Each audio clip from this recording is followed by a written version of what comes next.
Hey guys, it's M, and today, I'm a plagiarist. I was scrolling on YouTube and randomly in the corner of my eye, I see an Abiotic challenge run. Two people doing an entire run of the game while on hardcore and Ironman, which, if you don't know, is probably the hardest way to play the game. Not only are the enemies stronger, some get new attacks and there's just more of them, but you have one life to finish the game. Just in case you don't know, on a good day where you know literally everything on normal difficulty, this game is probably around 17-ish hours if I'm lowballing. I've beat Abiotic Factor about 5-ish times, and I started an apocalyptic run right before seeing this, but loving this game as much as I do, the DLC being announced, and this video popping up in front of me, sort of tossed me over the edge, and made me want to give this a whirl. My own hardcore Ironman run, but unlike the video I saw, I'm going to be doing it completely alone. How'd that go? Well, let's go over my plans, then get into the run itself. I've beat Abiotic enough that I'm pretty comfortable when it comes to main progression knowledge, so that shouldn't be an issue. What most likely will be is everything else. Unlike the two I saw, I don't know anyone else who likes Abiotic Factor, which means I have the added bonus of being a lone scientist in the facility, as I said before. Pretty much everything I do has to be perfect because there's no one watching my ass. To get the ground modifiers out of the way, on Hardcore Ironman you get one life, more enemies with higher health, and new attacks, no passive health regeneration, you start with no stat points, and certain special perks are unavailable to you like Quick Learner, Fanny Pack, etc. What areas worry me the most? Mainly the very start and then the very end of the game. Office Sector by itself isn't hard, but the main issue is how little you have. Pests and peccaries are a fair bit stronger and faster, but they're still standard beginner enemies of the game. What is scary to me is the thought of running dry on heals, however. Before we reach the first antiverse, we have no way of getting guaranteed heals, so avoiding conflict when we can would be a great play. Then we have what the first antiverse actually unlocks. Yes, we get wheat, which allows us to make syringes and plant more, but Exor monks are genuinely some of the most annoying enemies on this difficulty for reasons I'm going to get into when we get to the actual run segment. The order in manufacturing is a pretty decent jump in difficulty. Due to them having guns and there generally being a lot of them, there's a solid chance you could get gunned down and the run just ends. Let alone, you can be decently armed at this point, but it's not like you're as well prepared as you will be later down the line. Labs and security I'm flat out just not concerned over. You're pretty well armed by that point. The Tarrasque will probably be the most difficult part, but I'm not particularly worried about him either. Security is more of a horror section. It's not very likely I die in a normal run here, as most of the time the Reaper just warps you away. Hydroplant is a decent challenge, but with the weapons I'll have, I'm not super stressed. Aside from the Dark Water Beast. The Dark Water Beast unironically stresses me out in normal runs.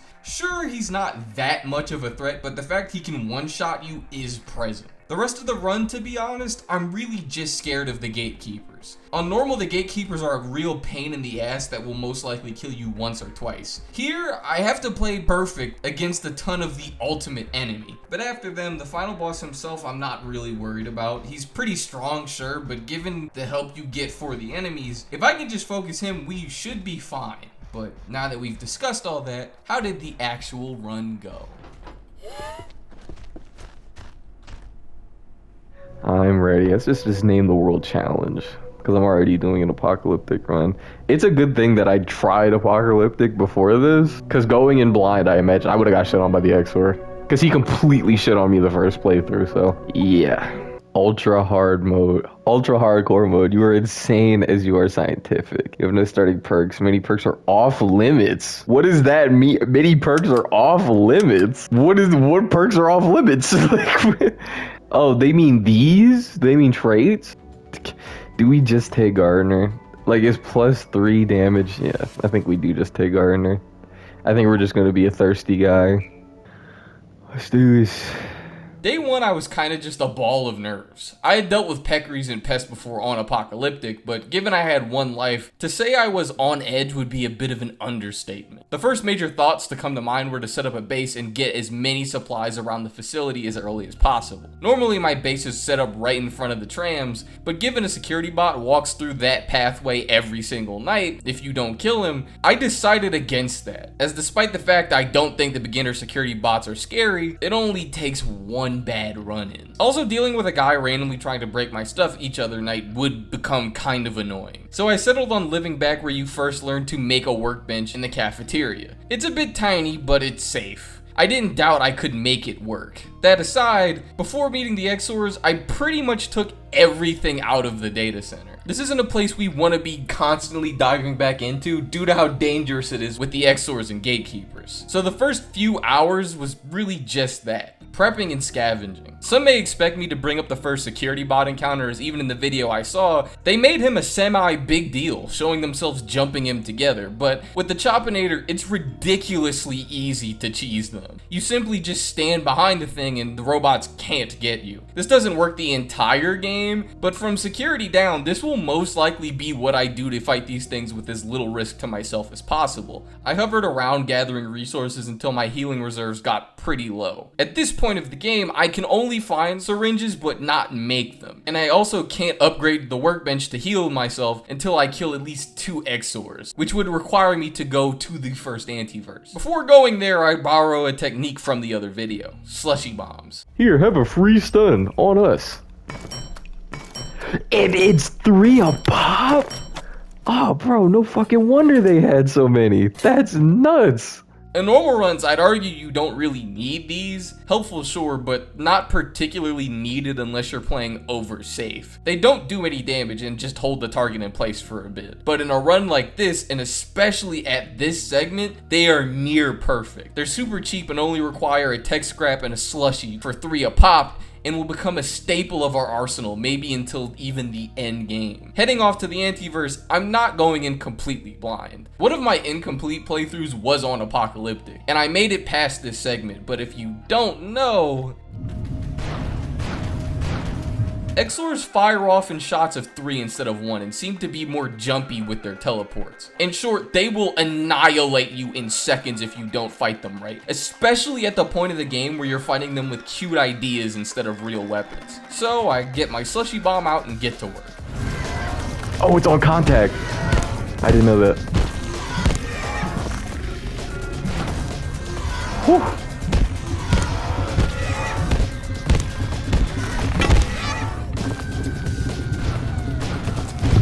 Ah! Okay, come on. Come on. Fuck. This went way better than it did on my first playthrough of this difficulty. I actually died 3 times on my first Apocalyptic run, but I didn't make it through unscathed here. Let alone, we've got to fight the second one. Yeah, it'd be cool to leave him alone for now, but this is probably the safest place to fight the XOR this early on, and we really need the workbench healing. He only hit me once, which is fucking frying me. He hit me a single time. Oh shit.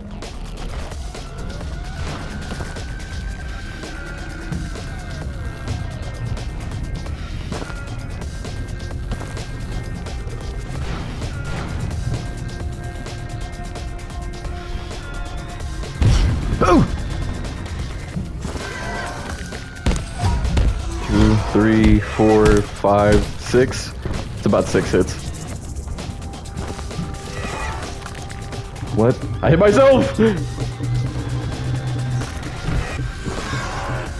1, 2, 3, 4, 5, 6. Back up. Oh! 1. Oh my gosh, bro! Ah! Okay. Please don't drop scrap. Oh, you lovely, lovely game. Oh my god, golly, bro. I'm stressed. I'm stressed. Oh my gosh. Why did it do that? Like, fucking Christ. Fuck you. Oh my god. I'm like, they're everywhere. Because I think they only hit me twice. Like, truth be told, that was kind of a beautiful rotation by me. Like, learning the 6 hits, yeah, that was pretty good by me. And I still almost died. On the bright side, I don't think I ever need to come back there again, but fuck. So after just barely making it out alive, we kinda meander for a bit, upgrading our workbench and crafting some syringes. Some may be screaming at me to make an anti-verse wheat farm, but if we can hold off on making them for now, we can put them in the garden plots that hold 4 at a time and loses water slower, so I decided to wait. We kill the security bots, make the keypad, hacker, and head to Flat Hill, a very important location for us in particular. Flat Hill itself doesn't really change from your casual runs. Given the giants are unkillable and they don't spawn more of them, it's the same as your normal run through this place. Just I managed to pull it off pretty well. It sucks. Make it! Okay. Don't grab me. Don't grab me. Fuck. Fuck. Don't grab me. Don't grab me, I'm gonna bite you. Don't grab me. Okay. Okay. Wow, this has probably been my best rotation ever. Like, probably been my best rotation ever of attempting this. Because I normally flub that part. I normally get chased, pushed into a weird position, and then I'm like, oh dear. And then I die or something. Play fucking Glorious Morning. Like, I'm feeling great, bro. I would play that song in the video if I didn't think it was copyrighted. I'm like, I bet it is though. Power cells open up manufacturing and allow us to build a scrap pistol. You might as well make me Rick Grimes and replace his Python with this stupid ass gun for how much mileage I ended up getting out of it. Oh my gosh. There's no fucking way you hit that shot. You shouldn't be nailing an Abiotic. You should be on the fucking FaZe clan. There's no way you hit that shot. Oh my gosh. It does about 50 damage, and unlike the shotgun, it reloads pretty fast. This is about the best weapon I can get at this point, especially when sneaking or getting headshots. I head off to manufacturing, and to say it was a bit messy here would be an understatement.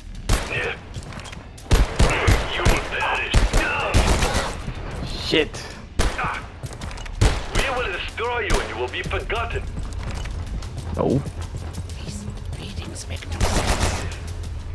What up, Theo?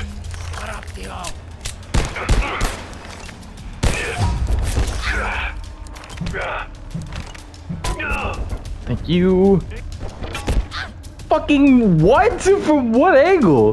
There were way more enemies than I remembered, which wasn't great. With my Employee of the Month armor set, I'm not getting a ton of resistance here, but this was about what I expected. I fully planned on getting the Forge outfit when I arrived here, but I didn't count on dealing with all of these order guys. To be blunt, if I fought all of them, it would have ran through a chunk of my resources. Without Bull Charge to immediately put them down, I have to rely on my pistol headshotting them, which is easier said than done. I end up getting the chest piece, some chains, some more random pieces of equipment, but it's very clear I'm not welcome here, nor prepared to deal with what is here. So I get some magnades, speedrun skip up to the turret guy and kill him in his group, acquire a bunch of military scrap, then retreat back to offices to go with my second armor plan, the Maestro set. This is probably the best armor set you can get at this point of the game. It's lightweight, gives you insane stamina, and has 48 defense value, which is really good to have this early on and is actually the highest you can get at this point. The main reason most people don't run this set is because it requires you to deal with the composers and or do a lot of fishing in Flat Hill. Composers are unironically some of the scariest looking enemies in the game and are very fast, but they don't attack unless you're damn near hugging them. For my first playthrough, I fought one of them, just barely won, and sort of ignored every other time they showed up in the game. It makes it really easy to miss or just flat out ignore this set, as you have to go pretty out of your way to get it. Let alone for the fog lantern, a pretty integral part of the set, you have to get a special key, then find one of 2 chests you can get up to this point. But I've recently become a fan of this armor, and it's way less risky than getting a full forge set, so it became my move. I grabbed 2 Choppinators, then headed up the Flat Hill. Hey guys, we're gonna make a little scientist game.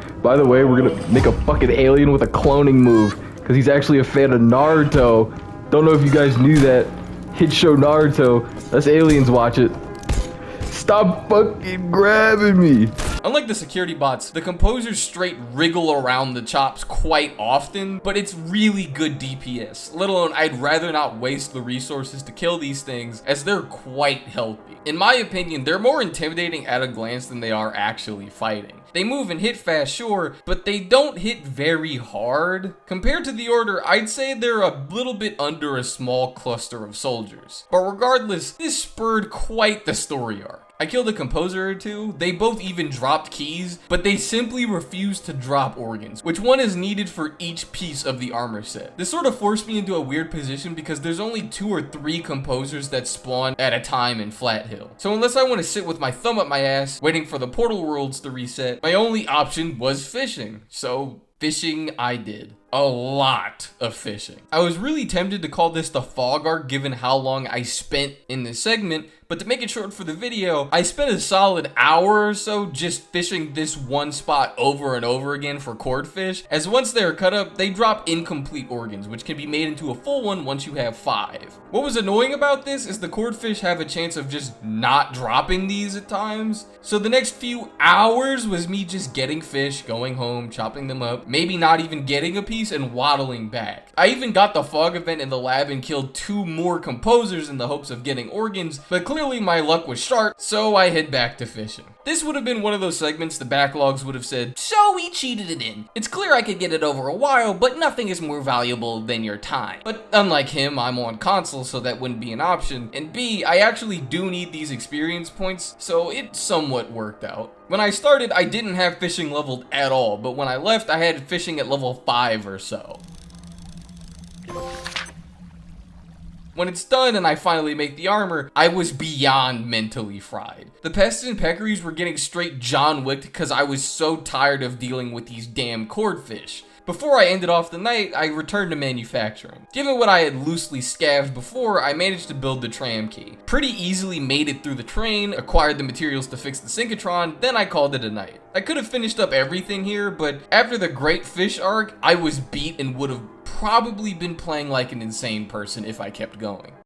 Hey guys, this is cutting them really quick because there's something I thought I wrote in the script and something that's kind of important that I apparently forgot to say. So, you might notice in between here and a lot of the later clips, I'm using a different backpack, the Rat Pack. This wouldn't normally be a huge thing of note as this isn't a special ability pack, but this is the best pack you can get at this point of the game when it comes to carrying slots, and you have to get it through an Easter egg by defeating a lab rat with an electrified net from the net launcher and then hitting him with a blunt weapon. This is without a doubt one of the best things that I picked up on from the other video, and it's really good. You're not gonna see me change this pack for a long time. I'm even gonna reference it as if this part was initially in the script because someone forgot to put it in. So I just wanted to acknowledge it before anyone goes, how did he get a pack with so much space so early in the game? What the other game is, and the other game isn't even $70. Somebody toss that out there. Fuck no, fuck no. Holy day 2. Day 2 might have been the most productive we'll have until beating the game. It started off pretty slow with me sort of grinding maintenance in the surrounding areas to improve my base and get certain gear. Given I wasn't really strong enough to fight the Order, I tried to avoid them if I could, but due to apocalyptic spawns, sometimes we'd have to fight and it would be ugly for me most of the time. But as I said before, we had all the materials for the synchrotron, so all we needed to do was pop them in. But once I did that, the rest was kind of a dream. I gathered all the starter materials you can just fine with the gray obsidian, the carbon, gems, etc. But I kept going back and forth with tons of antiverse wheat. If you're unaware, antiverse wheat unlocks 2 of the 3 major items you unlock from this spot. So using the forklift for maintenance, we did a lot of hauling back and forth. I'll admit, the forklift went unused by me a majority of my first and second playthroughs, but in a sweat setting like this, you notice how insanely good it is, especially in single player. Great for transporting and moving big amounts of stuff you normally just couldn't. For the first hour or so, it was kind of just me going back and forth moving stuff. I do need extra hearts, right? I forgot for what, but I do need them. Cool. Awesome. Ah, like... Nature calls. You just got too many issues, babe. I'm sorry. Like, you're pissing me off. I need you to take this nice and slow. Oh, look, an organ. I wonder when that would have been helpful. Even ended up getting bull rush and strength up so I could do the two-handed charge, which made a whole lot of difference. To the point where I can actually one-shot pretty much everything at this segment of the game and down.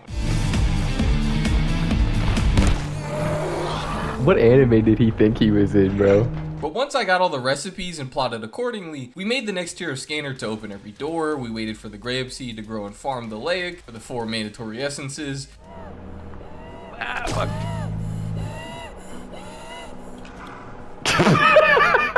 We brought 2 Choppinators to kill the Tarrasque, the heat suit for the Mycto fields, then tossed them all into the forklift and got to work. Correction, it's not moving. What the I ain't never heard you make that noise. Okay. I don't know what that was. Like, I've never heard it do that before.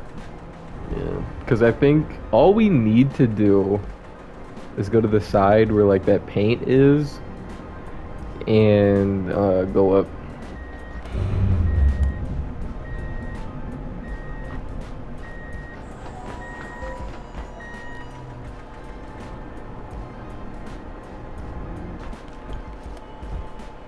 Should also be 2 little electric guys, I'm pretty sure. Oh my gosh. After a lifetime of running, I finally get to fight back. Oh my gosh. Let me get the cube. Imagine if I failed that jump, I would have lost it. I might have ended everything. I might have done something that you cannot say on YouTube to myself. I would have been so upset. Because I have died like that before. I went for the jump, it would lag, and then I would just be dead. So,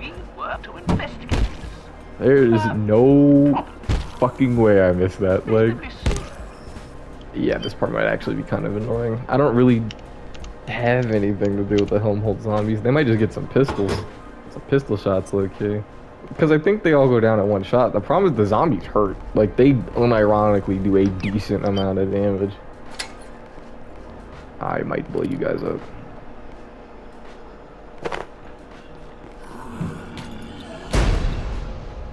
I managed to beat the entirety of labs at this point within 30 minutes, but to break it down, Helmholtz isn't a stressful location to me. Yeah, the zombies hurt, but they're insanely slow. I didn't have a normal whacking weapon, nor did I want to pick one up just to toss it later, so I used my pistol to kill off any that got in my way. That's one. I definitely have had all 3 spawn in the basement before. Yeah, that's why. That's why. The last 2 should be in the basement. I'd be shocked if they weren't. You fucking press the button. Like, oh, we're good. We're good. Wow. These were some great spawns. Just some great spawns for me.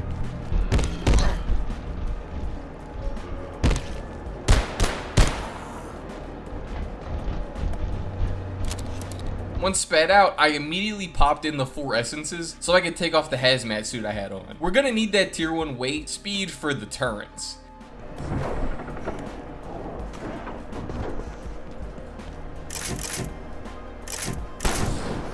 Awesome. I don't need to wear this anymore. I actually have 2 of them. I could throw away this one. It's so cool that the game just never gives me any more heals. It's really fucking awesome that it just has decided I don't deserve to find anymore, and that I'll make everyone I get.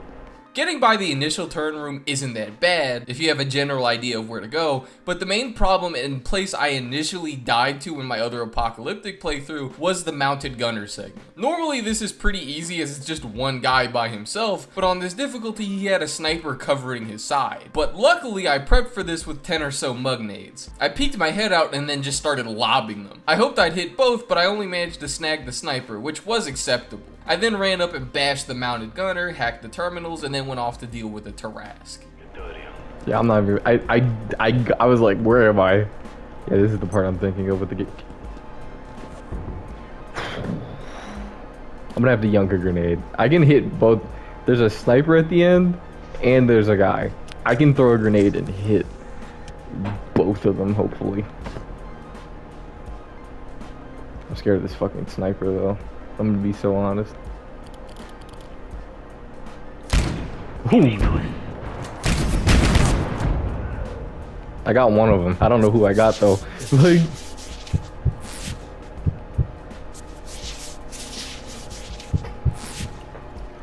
nice and slow, boss. Nice and slow.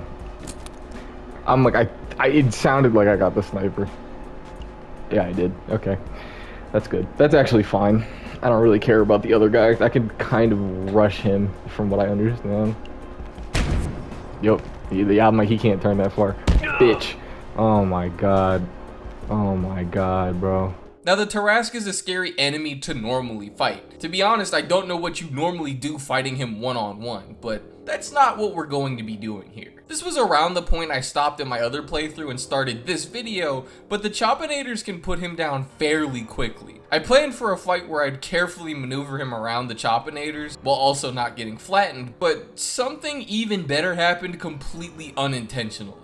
I'm sure you could see the Tarrasque is quite big enough where certain setups can block him until he breaks them. The way I set up just happened to be the perfect way where he couldn't get to me because the Choppinators blocked him. It might sound like an issue as he'd break them eventually, then immediately dribble me off the ground. However, given right after the Tarrasque falls down, he gets up and is stunned for a second, I have just enough time to whack the choppers with a hammer and keep them going.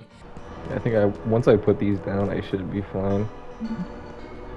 Okay, don't forget, if everything gets scary, we're turning the fuck around, like, immediately.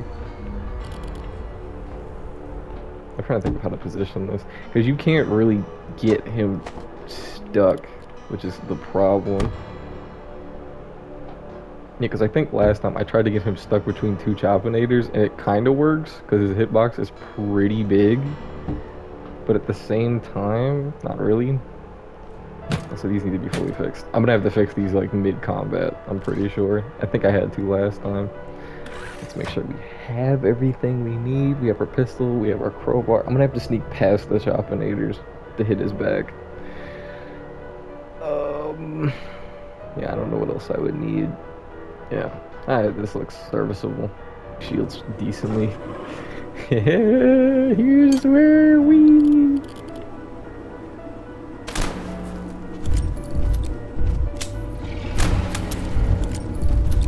Shit.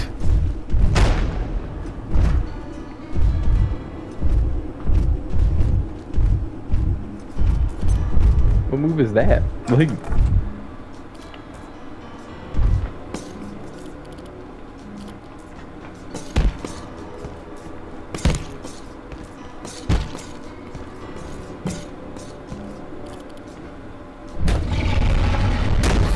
ow. Okay. Yeah, I don't think he can move. I think he's stuck. I think he's in between them.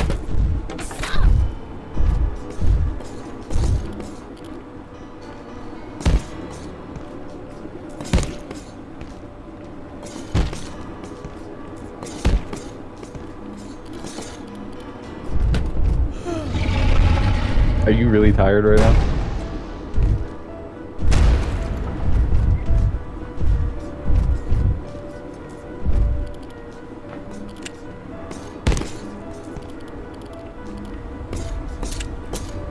Oh my...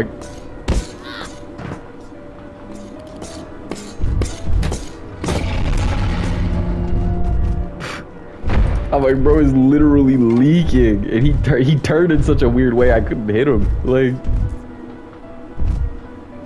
I can hit that.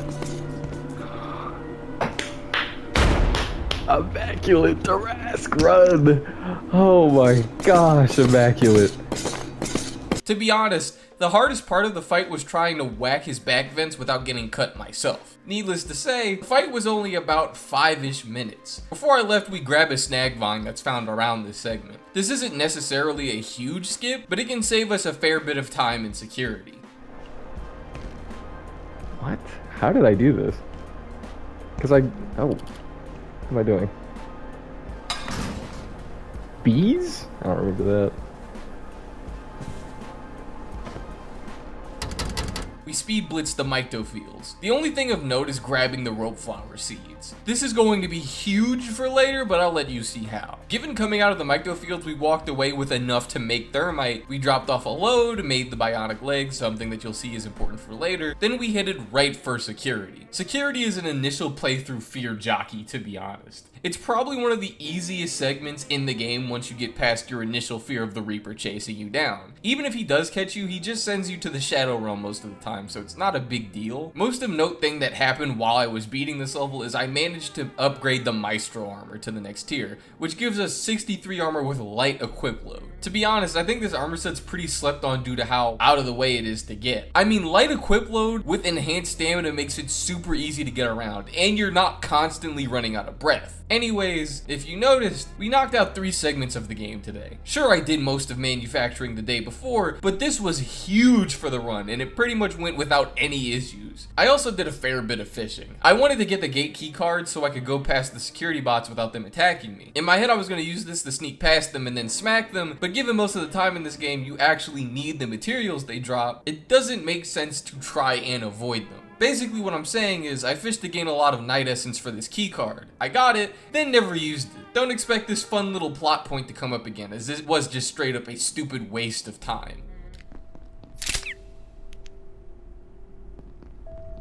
Probably the least spicy day in my opinion. I grinded a lot, and I mean a lot today. I wanted to put the companions function to use, so I ended up taming a peccary and mutating him into his Tarrasque variant. To be fair, he is pretty helpful. The only issue with him is he loves to wedge himself into areas I can't get past him. So a lot of times this day I'd turn around and bro would just be damn near stuck between my character's legs. Anyways, we'd also unlocked a ton of tinctures for the chemistry station. Some of these buffs and weapon coatings could be godlike later in the run, and open access to us healing without purely needing healing syringes. So at the very least, unlocking them for now is a solid play. My main ones of interest for now are reforging, both restorative flasks, reinforcing, and XP bonus. I think they're pretty self-explanatory, but when we put them to use, I'll bring them up. As for major developments, we opened up Hydro Plant, and to be honest, Hydro Plant has always been a funky area to me. Every time I play this game, I forget the actual straightforward path of just dipping down into the corner to meet the other 2 survivors. In my confusion, I took a crazy roundabout path and broke both my legs just to really get in the area.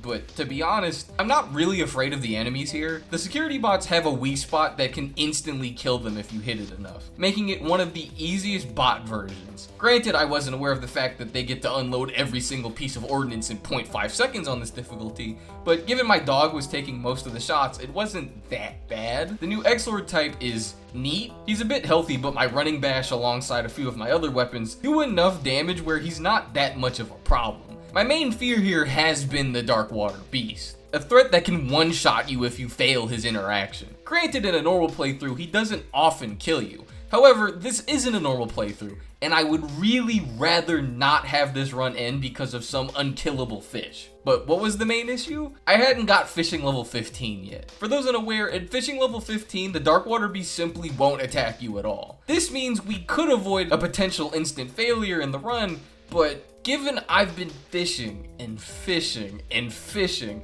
I got bored of it. Do I risk the entire run because I do not feel like getting this fucking thing? I kind of do. I kind of might. I'm not gonna lie, I kind of might. I'm like, bro, I do not want to sit here and fish this damn fishing shit for like the next however long, to be honest. It's one thing to fish for items or other things, but fishing just because I had to level up the stat was frying me, so I went back, grabbed the bionic legs as they help you swim faster, or I believe that at the time of doing this at least, grabbed my swimsuit and hopped in the water. Fuck this section, bro. I'm like, fuck this section. Oh my god. First dip didn't go great. One of the most annoying and least intuitive parts of the game in my opinion, as I couldn't see exactly where to go in from. And to my knowledge, I'd love to be corrected on, you just have to bump into the opening.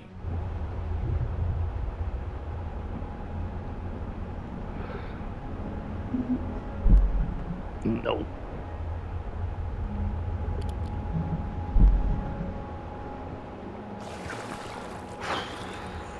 I'm nervous.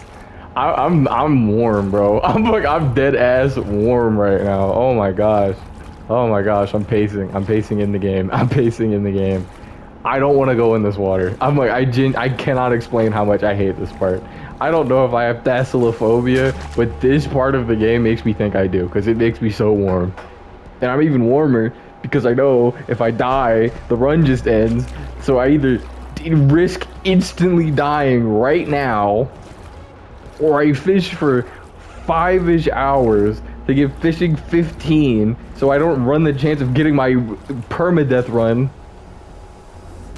Now, fortunately for me, I bumped into it on my second dive. Really just pure luck there, I don't know what else to say. Once we got in, I sucked up damn near every one of these orbs for multiple reasons. One, we do need these orbs themselves to make the tier 5 hacker, but two, we've really needed glass. With all these syringes being made, glass has been getting used way more than it would in a normal playthrough. It was getting to the point where I could build damn near everything in labs, but then not have the glass to finish what I needed. We don't immediately jump into Vossier, we throw a rope plant over the side, then warp home and stash away the earnings. Now we never have to dive with the beast unless we need residue, and we have access to pretty much everything. We finally got the long jump pack, which is probably the best pack in the game in my opinion. Funnily enough, this pack has around the same slots that the rat pack has. I've been using since manufacturing. That's how good the pack is. But alongside that, we get the hacker upgrade and start working on the forge gear on the side. Mainly because I don't love the prospect of running around in heavy gear, being slower,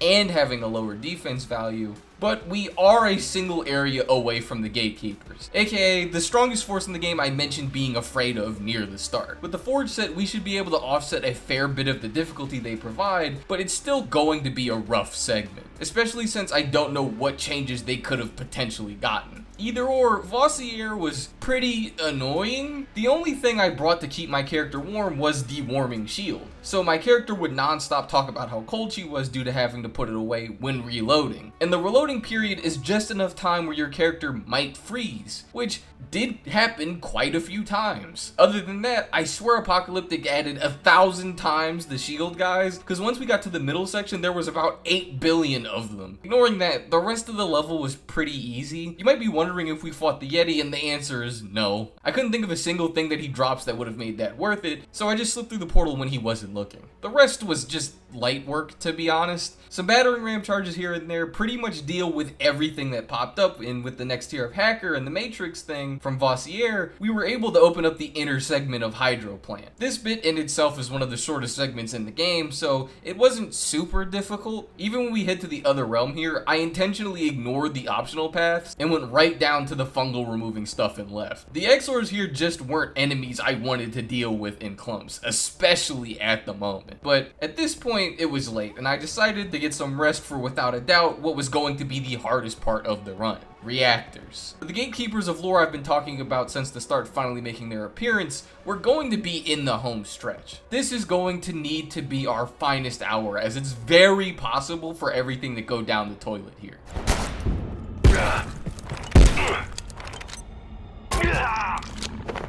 This day was a lot. One of the more off-recording struggles from the last day was setting up an ammo bench. It required a lot of materials, but metal was the main thing I just didn't have. One quick Google search later, and I find out you can trade the security bot CPUs for an anvil, which apparently breaks down to 20 metal apiece. This is absolutely insane knowledge that would have saved me so much time earlier. It's genuinely crazy. But what happens next? Me building about 70 or so Magnum rounds. I had an upgraded revolver with the Night Essence from the off-camera fishing arc, and I was ready to use it. I also brought a ton of shotgun and pistol ammo. The gatekeepers were ready, but so was I. I even learned that the tincture weapon coatings could be applied to guns, which I initially assumed they only worked on melee weapons. The first reactor went off without a hitch. The fights were rough, and there were a lot of times it started to look like Doom Eternal gameplay, but we pulled through. We did back to base to grab one of those little radioactive things you need to power the reactor, but I decided to ready myself ahead of time and make 3, which required us to go to the Antiverse and Power and Services, which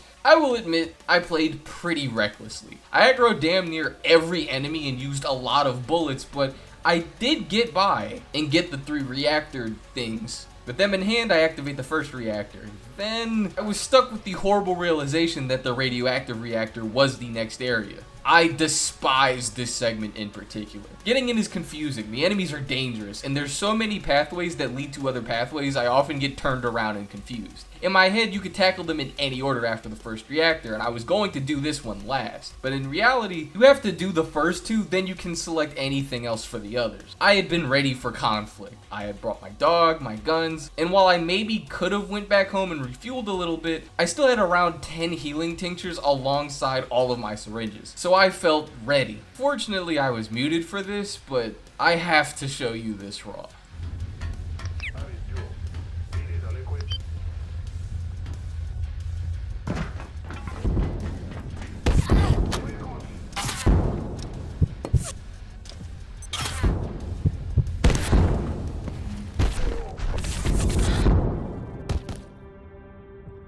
Yep. What ended up doing the run-in was my dog running up and body blocking the door. When I initially kicked it, I assumed it'd shove him back as it does for most other NPCs. But when he moved further in front of me, I couldn't really process what happened and died immediately. To say I was upset would be an understatement. I'm like, it said the dog got stuck in the door. I'm like, do I think I could? Yes. I'm like, I literally died because the AI was like, what if I just stood here? Like, oh my gosh. And then the dog said, I'm not gonna move. Like, bro. You know, I was like, I should have warned. I wasn't thinking straight. But I'm like, bro, there's no way. I was like, oh, and I'm gonna kick the door, the dog's gonna move. And then he moved further in the way. I'm like, what? I really don't. I'm never playing with companions again. I'm like, I'm never playing with companions again. I swear to God. I'm like, I'll never do it again. You will never see me playing with a companion again.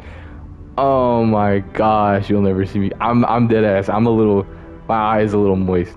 I'm so angry. I'm so angry. I'm so angry. I had a plan for Shadowgate. I was like, oh, we're gonna use the sushi bombs to stop the witches and then get like insta kills on them. I had plans for like Shard or whatever, but what do I lose to? The fucking dog. Oh my, I'm sick to I don't even know what to do with myself. I have no idea what to do with myself, bro. Oh my gosh, this is why I don't do permadeath runs. Cause something like just completely dumb like that can happen and you're just sitting there. Like again, to be fair, did I have multiple options? Yeah, I did. I should have warped. At the moment that the door didn't work, I should have warped immediately. But I got nervous. But I choked. I could have jumped away. I don't know if I would have lived if I jumped away, but they wouldn't have been able to kill me that easily. But no, because the dog was in the fucking doorway.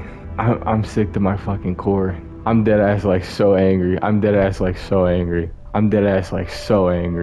like, I am so upset right now. Like, it's not even funny. Oh my gosh, I'm so upset right now. I don't even want to look at this game no more, bro. I really don't. Oh my god. Oh, what a nice Ironman run. Wow, and then you did all that fishing shit. Wow, when you were gonna get the Dark Water Beast upgrade, and none of that shit matters now. That's awesome. I want to wig out so bad. I genuinely want to wig out. I want to get a TikTok viral clip so bad. Oh my god, I'm hot, bro. I'm hot. Ugh. What do I even do, bro? I don't have any game I can play to calm me down off that. Oh, I'm gonna end this recording. I'm gonna just fucking lay down. I'm so tired, bro. Hey, what is the final time, bro? How long was I on that? 25 hours. 25 hours to go down the gutter because the dog stood in the way of the door. 25 hours lost because the dog stood in the way of the door. Like, whatever. Like, what? I don't want to hear this music. I really don't want to hear this music. I can name 1,000 things. I'd rather hear people dying than this music right now. I genuinely do want to cry, bro. I feel it in my face. I want to cry. Oh my gosh. It's just so much.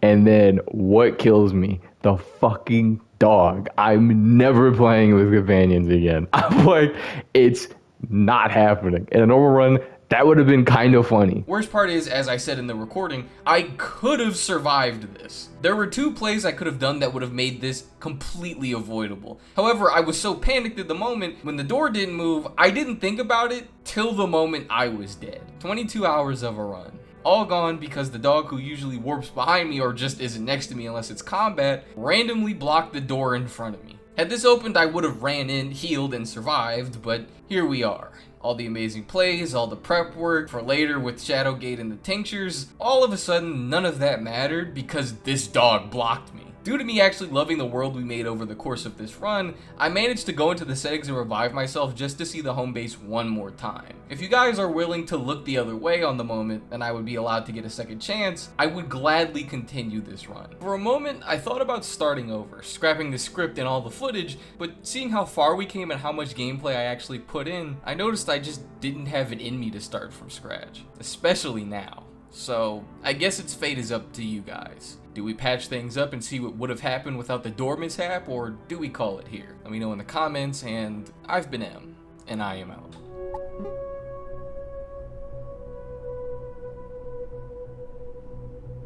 All that was going to be true. All of the groaning and agony you heard was real, but I also didn't feel completely turned off of the game somehow. 22 hours in, and for some reason, I wasn't exhausted. So what did I do, chat? I did everything. Again, that's right.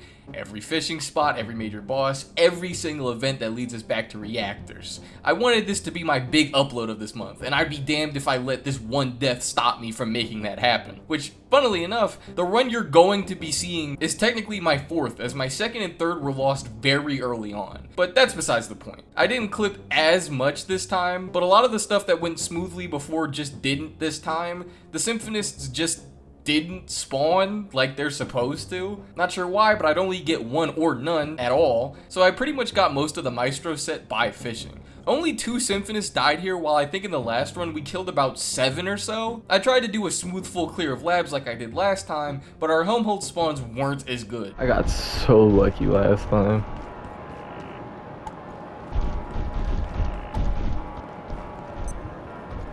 Oh. Yeah, I would have found that. Like, what the fuck? Like, what is that placement? I have never seen one there. That sucks.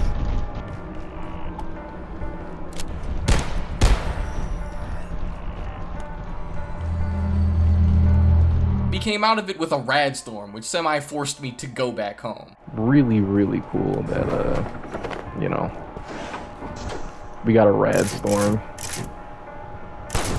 So I can't really take this shit-ass suit off. Like, awesome. Awesome.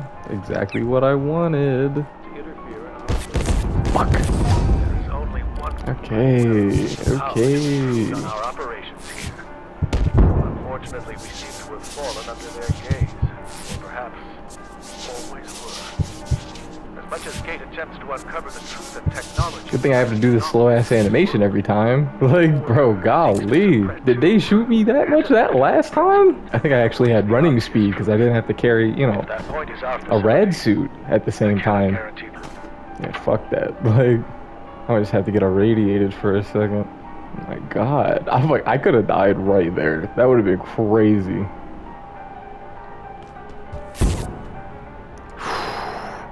I ducked in real life. I'm boy.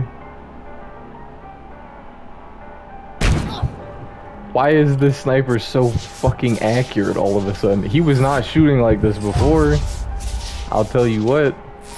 And if I run out, I might just get sniped. I might get just blown to bits. Why is he on go? Like, normally he does not hit you from this far. I don't know why he's hitting me from this far.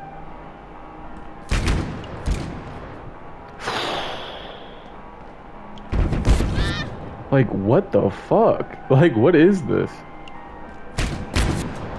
Whew. Ooh. How the fuck am I supposed to do this? Like, bro, they're shooting me from both sides.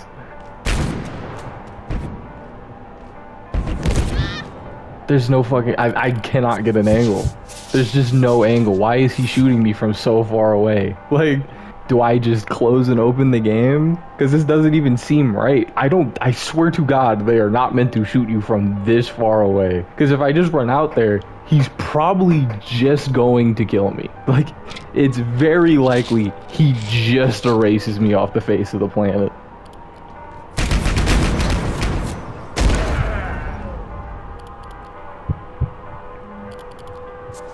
All right. Oh my god. Oh my god. This would have got worst game of the year. Low-key. I'm like, and fuck him too. Oh my god, bro. I went and beat the Tarrasque without a hitch. Then the rope flower just didn't spawn until I went in a second time. You may be wondering why I'm mixing both days 6 and 7 together, and no, it's not because of the brain rot chapter name. At this point, I was kind of just existing in the game and not keeping a concrete idea of when I was doing what. Hey, cut an M for the second and last time. If you're wondering why I said day 6 and 7 and, oh, the quirky chapter name, I was keeping such an unconcrete idea of what I was doing at this point. I completely just skipped day 5 for some reason and thought these were days 6 and 7 despite the fact they're actually days 5 and 6. We're gonna keep going as if these are days 6 and 7, but just know when I say days 6 and 7, it would actually be days 5 and 6, and the last day, which I would say is day 8, is actually day 7. I had to play at the very least 15 hours of game that I had already done, so I didn't feel it as needed to keep my notes as I was going along, which leads to my memory being a tad foggy, but at some point when unlocking security, I fell asleep. Woke up at about 2 a.m. and finished it, and trust me, no, there isn't anything special that happened here. Main difference is I didn't walk out with the energy pistol. I didn't farm him as much as I did the first time. Hydroplant went great because the 2 neurons in my brain actually rubbed together this time, and I noticed that there's a ladder that goes back down to the water segment. If you have the long jump pack, you don't have to do the swimming segment at all unless you need the red residue things. This saved a lot of time. I also learned that you can freeze the security bots. I assumed that since they were robots and you can't freeze enemies like the Symphonists, that they would be off limits, but no. You can pretty easily deal with them because of this, since we have the strength to kill the first 2 tiers of bots by ourselves in one hit, and we can kill the third by just hitting his weak point. It's so awesome that that dude just broke my fucking leg in one hit. Hello, Grayson. Why do you do this? This be the creepy shit I talk about that he just does. He's done this so many goddamn times where he just stares at me through the door. Power and services was nice. I unfortunately did end up fighting and damn near extincting every Exor here to find the friendly Exor. Yeah, cause I'm fighting fucking Goku. Like, I hate this fucking enemy, bro. Like, they have so much health and their movement is just so goddamn good for no reason. Do they need that combo? Hey guys, let's make a fucking enemy that, I don't know, pulls your pants down and pulls your dick off, and like, you just have to watch him. Like, bro, oh my days. I was like, you getting the whole clip, big boss. You getting all of it. You getting all of it.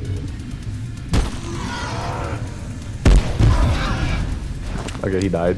That's good. I didn't come here to fight a war. I really came here just to get my goddamn upgrade. But I don't know where this dude is. Fuck this guy. I'm finna snap him in 2 when I find him. By the end of this, he's gonna go, what have you done to my people? I was looking for you. This is your fault. You shouldn't have hid so well from me. My family. Once family, you can make another. It's fine. Wasn't running, by the way. Don't know what I was doing. Fucking clearly playing with my cock since I wasn't running game.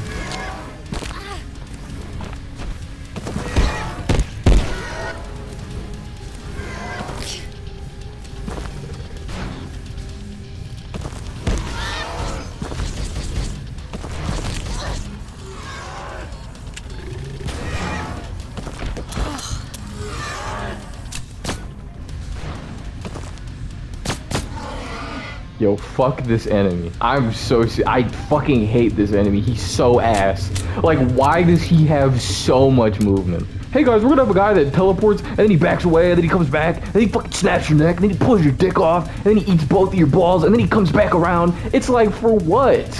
Why does he need to do all that? Oh my god. You have chosen. straight want to knock your shit off, bro.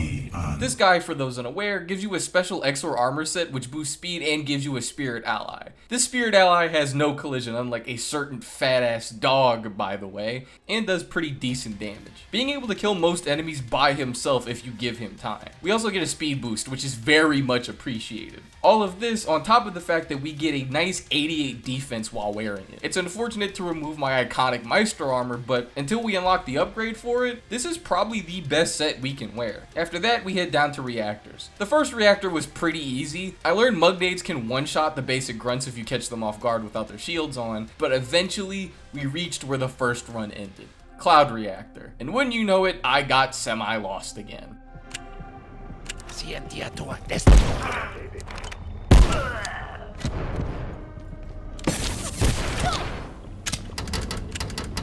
This is the shit I be talking about, bro. Tell me that door was not the door I took last time. Like, I'll answer it for you. That was the door I took last time. That's exactly how I got down. That'd be the shit that pissed me off. Because I was like, I swear to God, the last time I played, I was like, oh, let me take this hatch. And then it was locked and I couldn't open it. Like, is it because I was under attack? Okay. This be the shit I'm talking about. In my defense, a hatch that unlocked the first time I was playing just didn't this time. This means I sort of just dicked around getting shot at by the sniper and the turret guy a few times, even walking past the area I initially died at to figure out where the entrance was. I had to jump down from where I initially got on top of the building, but we did find a way in. Ooh.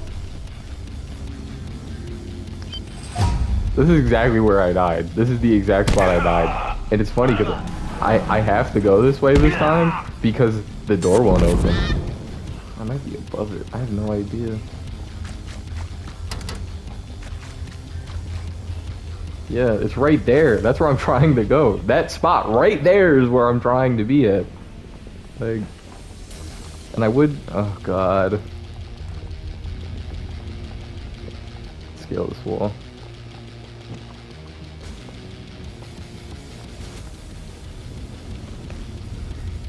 There's a sniper somewhere here, so let's be careful.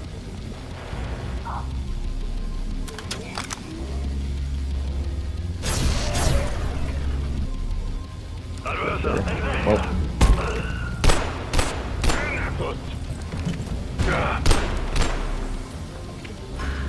No way he aggroed that. Golly.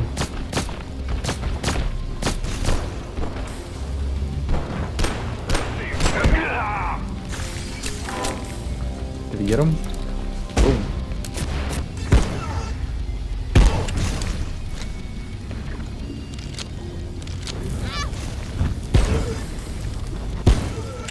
Bitch. Oh my gosh. Where is my little spirit guy? Like, where?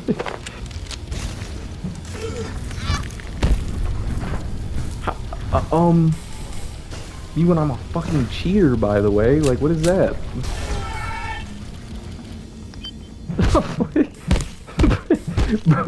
bro, just... You're frozen. No, I'm not. I've decided that that's not the case. Like, what? Ugh.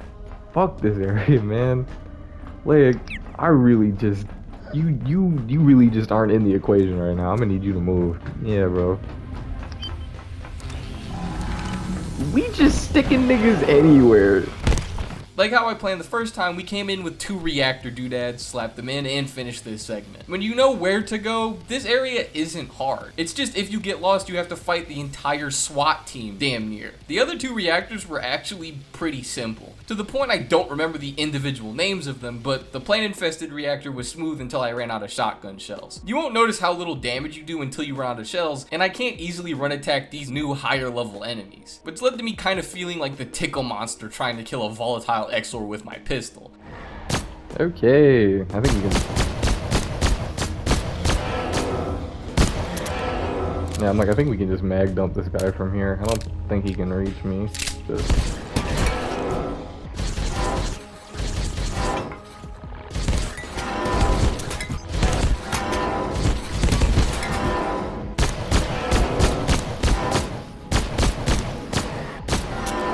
Hey man, why did you, I'm just curious, why did you opt to only do the running smash attack? Like, you saw how much it took me to put that thing down when I didn't use it? That's why I use it. Luckily for me, you don't need to do damage after popping the first 2 doodads in, as all you need to do is pop some pimples, then flip the switch. We do end up killing 2 bots as we need their cores for upgrades to the keypad, but aside from that, we ignored a lot of the volatile Exors, or at least ignored the ones that let me ignore them. There's no way the button's over there. Like, there's no goddamn way. Whoa!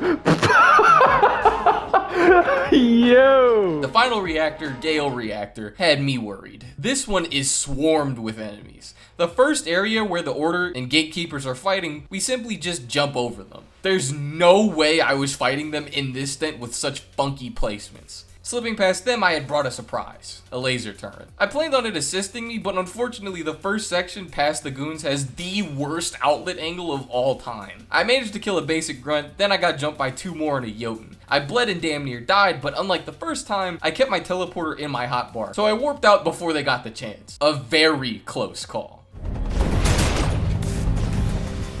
Dropping heat.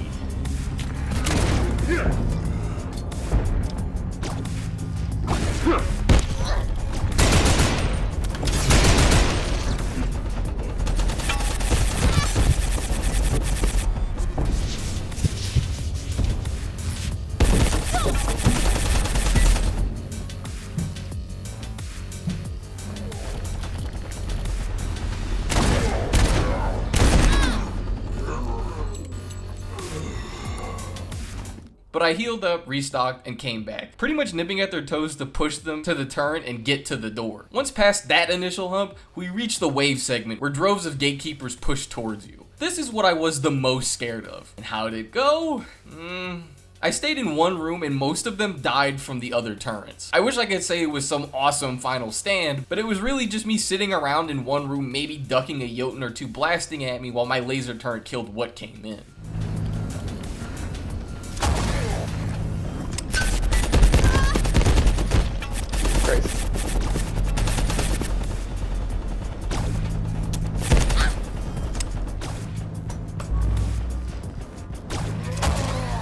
I was like, he's getting lasered consistently in his ankle. Like, there's no way he's just okay. Even when the Reaper showed up, my turret accidentally spooked him off. I never thought about using the laser turret for him, given I don't usually build these on a normal playthrough, but that was neat, for lack of better words. The fuck? Oh my gosh, I forgot he was here. Whoa. Whoa. Oh my gosh, I do just happen to have his weakness on speed dial. That is actually very funny. When I finish up there, we're allowed into Shadowgate, which there I kill a few witches for their drops, and then head out again. The fun thing about Shadowgate is having to leave because you straight up can't get the things needed to complete this portal world in one run. I also think it's awesome you have to grind the Grimoires just for them to become a basic drop in the next segment for these grenades. I also think it's really sick it's mandatory for you to have 7 grenades and you craft them in pairs of 3. Anyways, I ended off day 7 for sure here.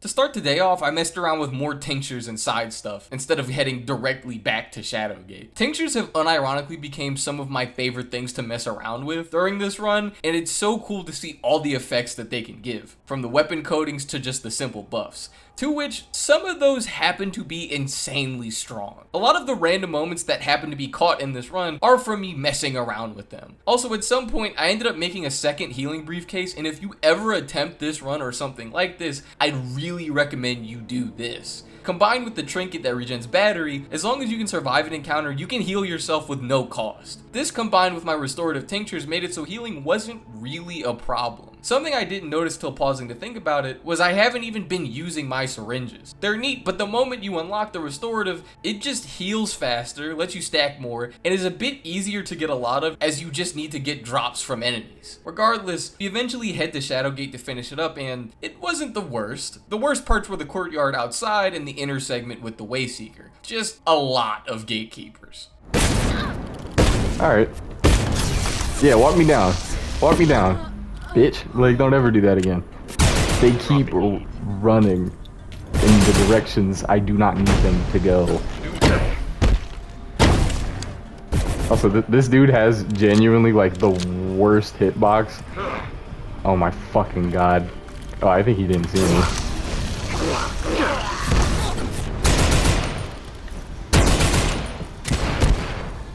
Gosh.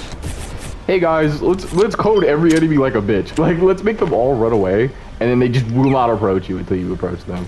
They actually all play COD, by the way. I don't know if you knew that. Later. I can't fight him near that because there's fucking irradiated. Good thing he's just going to stand there, right? Man, I love these enemies. I love the way that they're coded. Yeah, I'm a bitch. Yeah, how'd you know?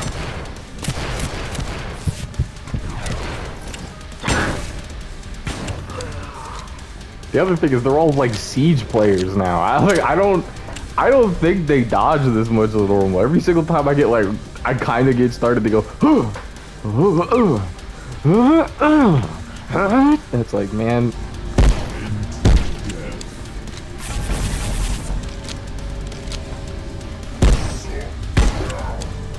How much health do you fucking have? Labert. Did they make these grenades bounce less too? I distinctly remember throwing them and then they just go ting ting ting ting ting, like they'd hit literally everything in the room, and that was pissing me off. Cause I very distinctly remember throwing like one of those grenades and then the game would just go, and then they bounced everywhere.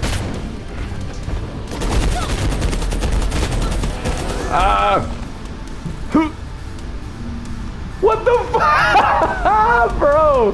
No way that just happened. Okay. Oh! I'm greedy.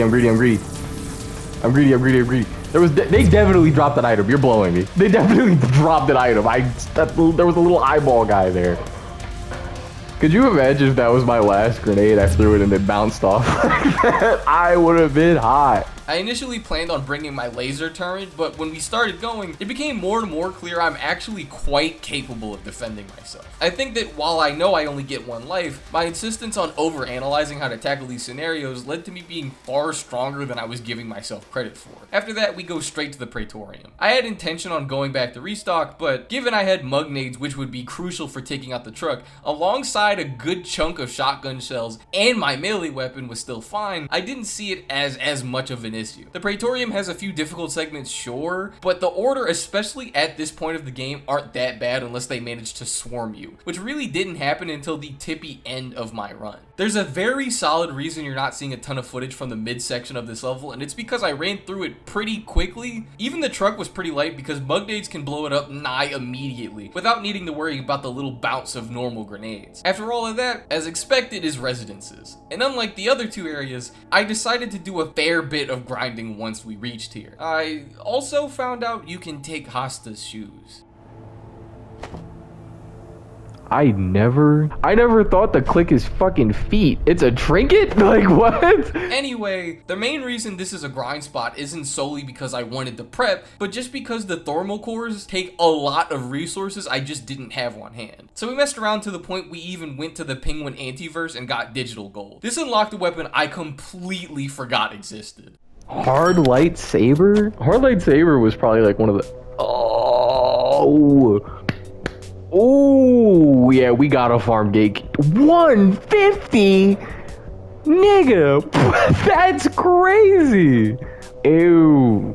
Yeah, the gatekeeper's gotta fucking bounce. Whoa. As I'm sure you could tell, a weapon doing 150 damage by itself is genuinely nuts. For reference, my current weapon is doing about 90 excluding coatings, and it one-shots most enemies with a running attack as is. Problem was, it required a hard light shield and a shadow gate key, which meant I had to go kill some gatekeepers till they dropped another key for me. This worked out perfectly because another thing I wanted was the chieftain's backpack. Given we can't use our jetpack at all during residences or fragments, having a bonus of any sort would be helpful. On top of that, very fun side note, I leveled up the Maestro set and brought it once when I was farming, but it became apparent that having to give up a trinket slot for the fog lantern to make a set useful was a fair bit rougher now. At the start and midpoint of the game, it wasn't so bad because we didn't have a lot of charms anyway, but now both the shield generator and crystal have become a mainstay of my set. Playing without them was just throwing me off, let alone straight running attacks weren't my main strategy by this point, as most things were shooting back at me from further ranges or had something to get me off off of them should I get too close, so that went away pretty fast. Eventually, I did get what I needed, and to say I grew an ego once I got my hands on the hammer would be an understatement.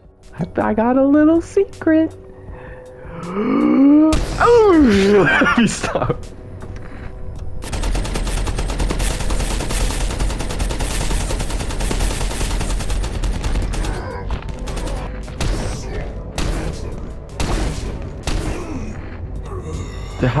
Did I only hit his shield like once? I love this weapon. You are now my favorite weapon in the video game. I'm gonna be so honest. This is sick. Like, oh my gosh. But eventually we get back to the plot of Residences. Now armed with the flamethrower and hammer, I felt pretty equipped. Truth be told, Botanical was pretty simple and straightforward. No real snags come to mind. Given I pretty easily beat Shadowgate once my stuff was upgraded, I'm sure you could imagine gatekeepers in a more spaced out level weren't going to be much of a problem for me. Only annoying thing was needing to make the motion modules, which as you could guess, requires even more materials, which pushed me to grind for more right after just grinding to get here in the first place. Coming back, we have one of two technicalities occur.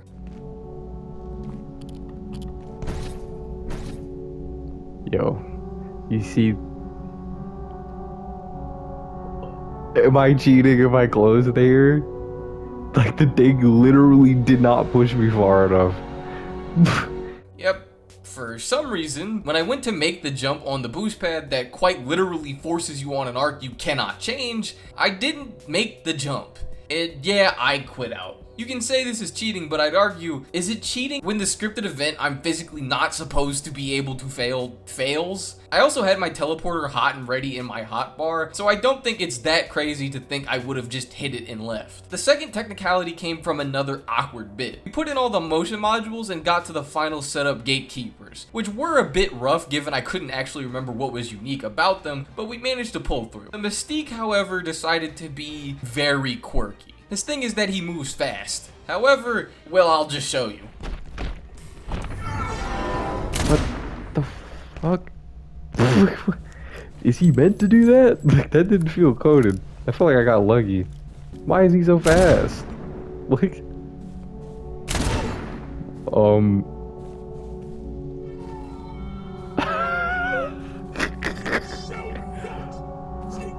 he just, what is, he just fucking died. What do you mean? I literally just watched him fall off. Like, Must find heat. am I is this cheating? What would I possibly, this motherfucker is zipping around like Sonic. Bro. Yeah, this one I'd argue I was ready to, and we just saved time of walking back, but this was a little bit nuts. It's stuff like these two interactions which are why I don't often opt to do permanent death runs, but going back and actually killing the Mystique, all that's left is to go to Albatross and fight the final boss. Originally I was going to warp all the way back to base, come back with the deatomizer and my laser collectors, alongside some workbenches to boost natural healing like the other guys did. However, walking around I couldn't remember where the portal to go straight back was, nor did I see it. So given I was still holding a ton of ammo for the Magnum shotgun and even the burst assault rifle, because I couldn't remember how tough the final gatekeepers here were going to be, I decided to push on. It wasn't like I couldn't warp back with my personal teleporter if things got hairy anyways. This led to arguably the worst final boss fight in history. This isn't me saying the Wayseeker sucks by himself, but the problem was quite literally everything else. Due to me focusing on literally every other aspect it took to get here, mid-fight my character got tired and exhausted. So constantly throughout the fight, I had to sit down and let my character catch her breath because she was sleepy. Is this dude even animated? I don't think he is. I have to wait for my tired meter to go up a little bit. You know, since in the middle of saving the world, someone's a little tired. What could possibly be worse than that? Well, after I used all my rifle rounds, which given I was using the quantum coatings, I assumed I'd just be able to use it a fair bit longer, but that's fine. I still had my Magnum, which also had quantum coating, and my shotgun. Fun fact, the Wayseeker is so big, your shotgun is a fairly good option for hitting him, as the pellet spread isn't so ridiculous it'll miss him. What the next problem became was that I got hungry to the point the red icon appeared. Is that my stomach? Oh my god. Me when I'm fighting a literal god and my stomach gets a little rumbly and I'm a little sleepy. Like, man. So not only was I fighting off sleep, but I also had to fight off the hunger timer, because if you don't feed your character in time, I do believe the game will just instantly kill you and you'll die from starvation. All of this combined into the weirdest final fight of all time. The Wave Seeker has some of the most honest attacks in the entire game, so it wasn't horrendous, just compared to everything else I had done to get here, it looked ridiculous. This thing would be shooting lasers and trying to squish me, all the while I had to sit down and sort of watch him because I didn't have any other option. But after 20 or so minutes, he falls. Thank you. Thank you. Holy shit, what a lame ass final fight. Oh my gosh, that was so bad. No deatomizer though. And the challenge is finally over. Despite some groaning, this was probably the most fun I've had with a challenge run. And yes, I know you've only seen 3 of them, but I've recorded about 5 or so in total. The beautiful thing about Abiotic Factor is just how much planning can pay off. Now, I'm not going to pretend I was smiling ear to ear when I died in reactors the first time, but I can't think of many other games I would have just immediately jumped back into after attempting an already 10 or so hour run. But Abiotic will give you pretty much every tool you need to succeed quite comfortably, but you have to be willing to go out of your way to get it. Or you have to be ready to think outside of the box. Things like using the Choppinator or willingly experimenting with the tinctures immediately come to mind. As for a post-game summary, sort of like the other guy said, I think the beginning of the game was probably the most stressful part. It's mainly due to the fact you don't have a reliable way to heal yourself until killing 2 of the most deadly creatures at that point. Then you have to walk back to your base without dying. After that, you can sort of gain everything you need, and the only way you fail is if you come unprepared. As annoying as my death in reactors was, it was completely avoidable had I just known the map a little bit better. Even the gatekeepers who I was deadly afraid of at the start, once we got restorative tinctures and my weapons became decent, I didn't particularly mind them. The Symphonist spawns and fragments were probably the most annoying bits. As for the Symphonists, I literally couldn't do anything about that. The game just sort of hiccuped on itself. As for the Shard, watching a run potentially almost go up in flames because of an awkward scripted jump fail is kinda nuts. So was the Mystique zooming off the map, coming back and throwing me off. It's little stuff like that, which is why I often don't throw permadeath runs around. However, now that this is done, I wouldn't mind doing more challenge runs of this game. This was probably the pinnacle of pushing the stress limits of what's here. Even if I did a no weapons run or something similar to that, at the very least there I could always die and come back later. But regardless, that's the end of this extremely long video. If you liked it, I'd be grateful if you hyped, liked, and subscribed. And no, I don't normally go out of my way to shill myself like this, but this is a 10,000 word script, and I'd be a bit crunchy if this video did bad. So I'll take this as my cheat video. Anyways, as long as you're respectful, I'm glad to discuss with you in the comments, and I've been M, and I am out.